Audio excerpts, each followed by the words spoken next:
করতে পারিনি আমার শিরকিয়াতের কারণে, আমার জাহালাতের কারণে। আজকে আমি দিন গ্রহণ করেছি, ইসলাম গ্রহণ করেছি।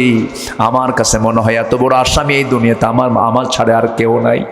ওই খোবাইবের কথা যখন অফিসে বসে বসে মনে করি, আমার সেন্সটা কাজ করে না, মৃগীর মতো অজ্ঞান হয়ে আমি জমিনে পড়ে থাকি। ওমরে ফারুক হাওমাও করে কেন্দে কেন্দে বলছে, ওরে আমার সাইদ বিন আমির, হিমসের দায়িত্ব আর অন্য কাউকে দেব না, তুমি যতদিন আছো হিমসের দায়িত্ব তুমি পালন করে যাবে। যেরকম সুবহানাল্লাহ। হক কাকে বলে? তারা পুঙ্খানুপুঙ্খ রাষ্ট্রপতি রাষ্ট্রের হক আদায় করেছেন। প্রত্যেকটা জায়গায় হক অবশ্যই ঠিক রাখার দরকার আছে না নাই বলেন? চেয়ারম্যানের চেয়ারে বসে হক রক্ষা করবেন, মেম্বারের চেয়ারে বসে হক রক্ষা করবেন, ইমামের চেয়ারে বসে হক রক্ষা করবেন, মুফতির চেয়ারে বসে হক রক্ষা করবেন।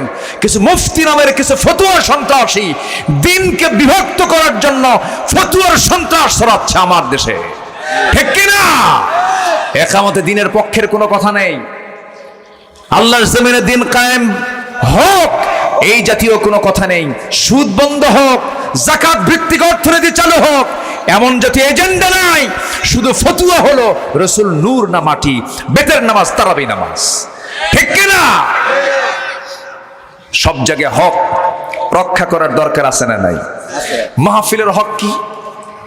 মাহফিলের হক হলো শ্রোতা আমলের নিয়তে শুনবে, এটা হচ্ছে শ্রোতার দিক থেকে হক। আর বক্তার হক কি? বক্তা যে কথাগুলো বলবেন সে কথাগুলো হতে হবে বাপের কথা না কোরআনের কথা, বাপের কথা না রসুলের কথা। রসুলের একটা হাদিস নাই, কোরআনের একটা আয়াত নাই, 2 ঘন্টা সময় বেহুদা কথা বলে কাটায় দেয়, এমন হক নষ্টকারী বক্তাও আছে না নাই?